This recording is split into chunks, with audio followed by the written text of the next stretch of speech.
Good evening, universe. Tonight I'm going to be going over all the books that I read in August and what I intend to read in September. So I want to start with the books that I had started previously and then just finished up this month. So there's Sal Gabby, Break the Universe, which I started reading a long time ago, and I got through the first 90% of it really quickly because it was super enjoyable and super readable. It's middle grade too, so it goes really quick. But then I stopped near the end because I was a little bit worried that the ending might make me cry, which it did, but only a little bit. So that was how I started this month, by finishing off this book. Recommendations for Sal Gabby are a little bit tricky because it's very unique, to me at least. But it's kind of contemporary, but also with dimensional travel. But it mostly deals with emotional growth and the heart and stuff like that. So if you're into that sort of kid's story, then I definitely recommend this.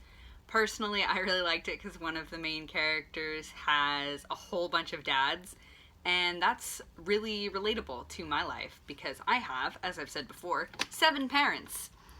So it was really cool to get to see a main character with a familial setup that resonated with me. There's a sequel to it, so I'm excited to get into that once I have gotten my physical TBR down to a reasonable size, which will hopefully happen at some point.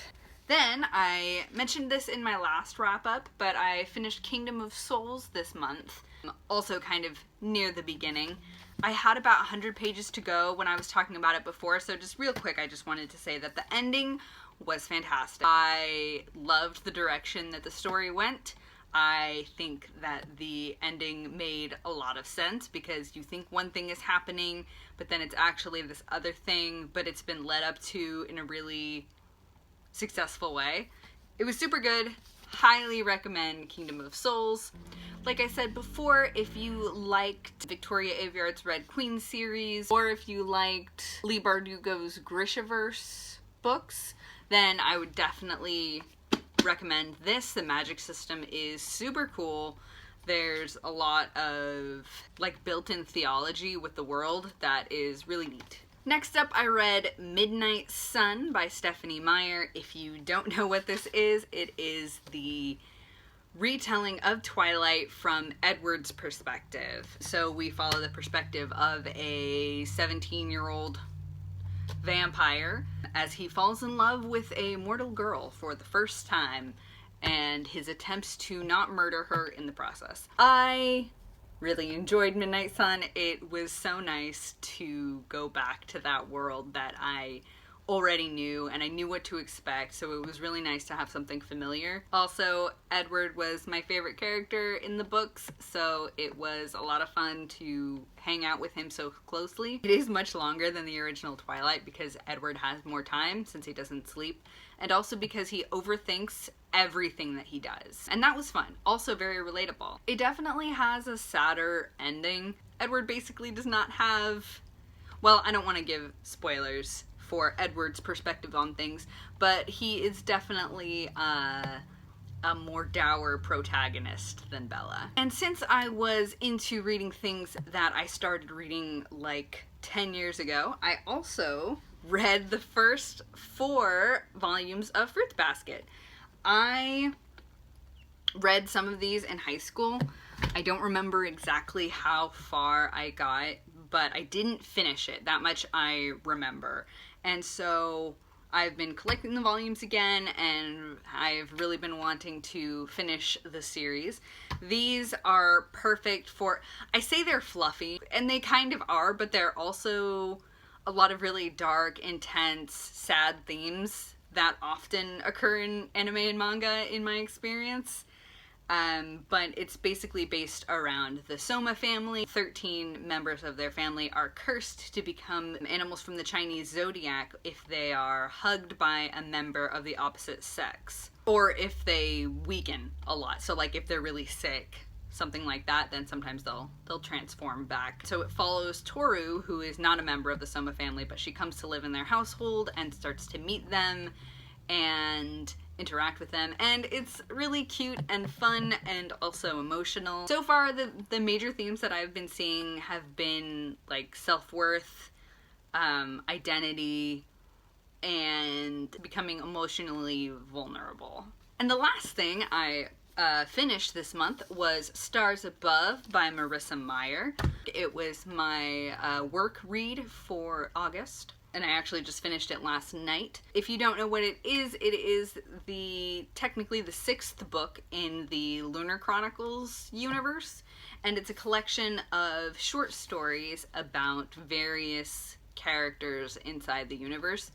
Mostly we follow the main characters, but then there's also one story that follows a kind of side character from Scarlet, and there's another one that is just an entirely different short story with only like one cameo appearance from the main squad. I thought it was really fun and cute.